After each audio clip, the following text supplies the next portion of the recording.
All right, so if I started trading in 2025, there's a few things I would do to make sure that I could put myself in the best position possible every single day for every trading session. So the things I'm about to mention to you guys in this video are a few things that took me a little bit longer to figure out in my journey. And these are some things that I wish I did a little bit sooner in my trading journey. So if you guys are new here, I trade ES futures using supply and demand and order flow. So for any supply and demand, order flow, price action related content, make sure you subscribe to my channel because I put out a ton of free value for you guys every single day. So let's just get right into some of the things that I wish I would have known earlier on in my trading journey.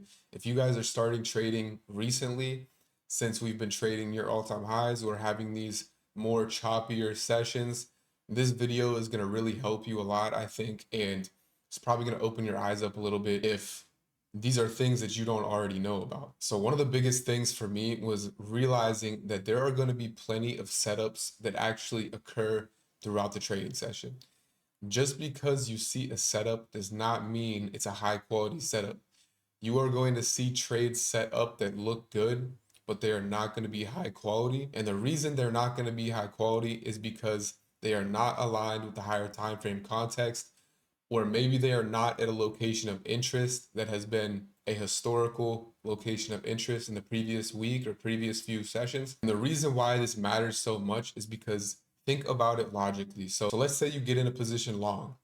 The only way for price to move up is if other people are buying, right? Kind of a no-brainer. Same thing to the short side. You need people to sell after you enter short in order for you to make money, right? So just understanding that alone, I'm going to help you realize that you want to be a buyer in a location where there are going to be a lot of other buyers interested in buying, right? Same thing if you're a seller. If you are shorting the market, you need people to sell after you in order for you to make money. So what you want to do is you want to make sure that you are taking the setups that align with the higher time frame context, and that is going to allow you to get in first, getting in before where other participants are going to be interested in trading it. So on my journey, there have been plenty of trades that set up that actually were not aligned with the higher time frame context or just simply weren't at a location of interest.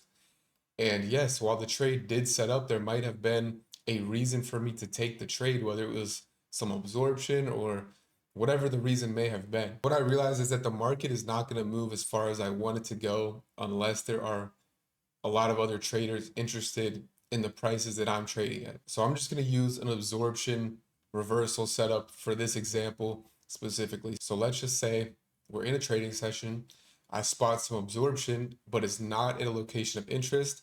And on top of that, I would basically be fading the higher time frame narrative. Let's just say we're uptrending and I'm choosing to get short because there's some buyers that are getting absorbed. So while I'm definitely seeing an absorption setup happen, it's not at a key level. It's not at a level of interest. The only level of interest is the area where those buyers got absorbed, right? So that is the only thing I have behind this trade idea. And on top of that, it's counter trend to the higher time frame context. So what I'm seeing is a setup, but it's a lower quality setup because most likely the only sell volume that's really going to be interested at those prices that I got short at were those buyers that got absorbed or those buyers that got trapped, right? So yeah, it could definitely move down and it probably will move down to a certain extent. But one thing that I've realized is I have to be aware of the expected value or at least how far I could see it move for the setup.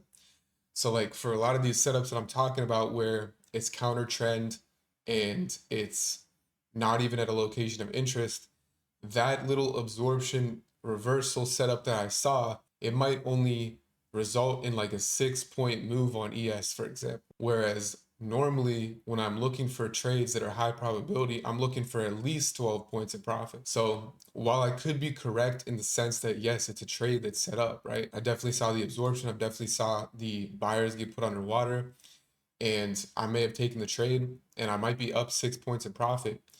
But if it's not aligned with the higher time frame context and it's not at a other historical location of interest, there are going to be less participants interested in coming in after where my entry was. So in turn, that's obviously going to result in a shorter move or a shorter distance traveled from my entry. And like I said, I've taken plenty of setups just like the one that I've described, where it may have actually set up, I might have had entry criteria, but it's not aligned with the higher time frame and it's not at a location of interest. So chances of it going to my target, which may be farther than what this setup in particular has to offer, it is just one of those setups that you're going to want to rule out. And while it definitely set up, it's a lower probability setup, a lower quality setup relative to the other trades that you're going to take. So moving forward off of that last point, if I'm taking a trade in a location of interest that has been established already historically, let's just say it's a previous day's high, previous day's low,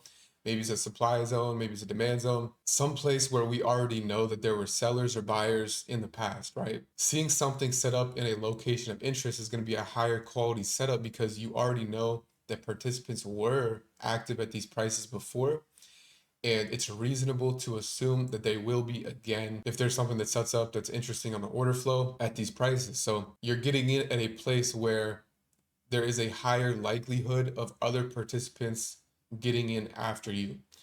And that is going to obviously lead to a farther target or a further price move than if it did not have that. And also the same thing with if you're aligning with the higher time frame context. If you are getting in long in an uptrend at a good location, there's obviously going to be a lot more buyers interested in getting long after your entry or at the same prices that you got in long. So just understanding that the only way for you to profit in this market is if people buy or sell after you buy or sell. So taking trades in locations that are going to have a higher likelihood of that happening is the way to go, and that's what you want to stick to.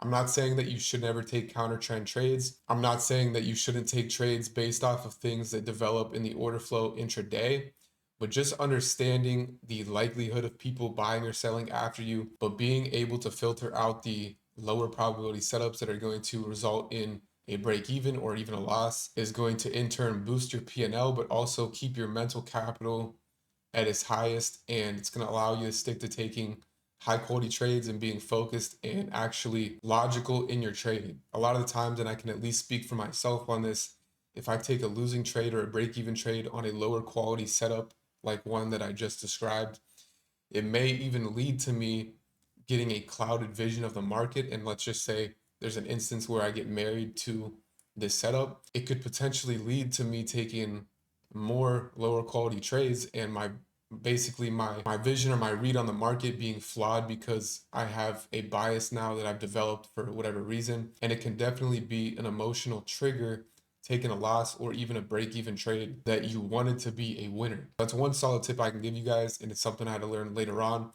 That can be applied to any strategy you trade. If you guys aren't trading supply and demand, price action, order flow like me, you can apply that same wisdom to whatever strategy you're trading. So my next point is understanding what sessions are going to be higher probability versus low probability for a certain way you're trading. So let me explain to you what I mean by that. So today's session, it's September 15th, is a perfect example for this video because we have traded in a 10-point range on ES. And I was actually expecting this type of action today because we have the federal funds rate on Wednesday. Understanding which sessions are most likely to be more balanced or choppier than others is very important in trading. And it's a huge tip I can give you guys that has helped me out a lot. So whenever you start out trading, you are really excited to catch a move every single day. I know how it feels. I've been there. And the reality is every session is going to be a little bit different. The conditions are going to be different and certain trade setups are going to work better than others. You can't trade different conditions the same way. So going back to understanding different market conditions and when certain conditions are more likely to present themselves is something that has helped me a lot in my trading. So like I said, I kind of understood that today had a higher likelihood of being a balanced, choppier session. And the reason being was because we have the federal funds rate on Wednesday, which is a very important event for markets. And whenever you have important events, not even just federal funds rate, but like CPI, FOMC meetings, really just the main red folder news events, a lot of the times what you're going to see is larger participants are not going to be very active until after these events. So what that leads to is it leads to more balanced sessions, lower volume, lower volatility, and it leads to fake outs, it leads to a tighter range. So if you are trading these conditions the same way you would trade in a trending market, or a day that you are expecting like further target moves or further distance, wider ranges, obviously that can lead to you taking some bad trading decisions. So in more balanced, choppy conditions, you're going to want to trade those differently than you would a trending market, or just simply not trade them at all. So something that I definitely did not know about in my earlier trading was when to expect a more balanced session.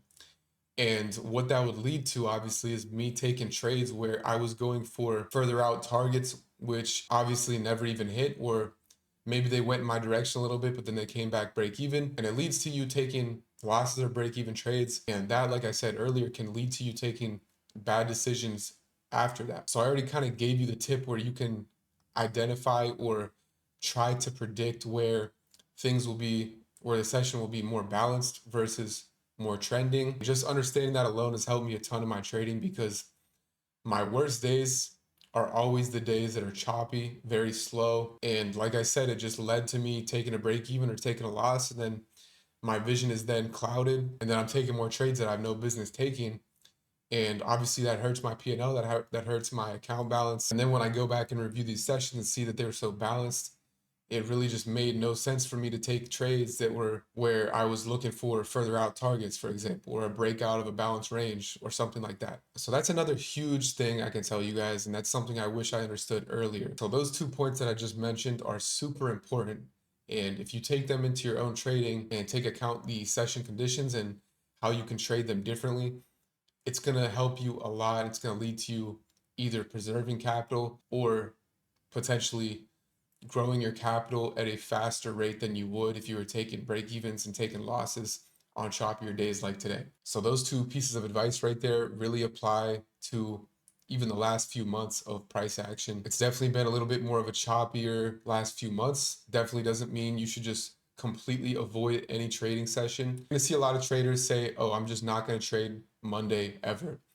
And I do not agree with that approach at all. I think that you should always show up to every single session. Make sure that you understand what the session could potentially offer you instead of just avoiding it at all.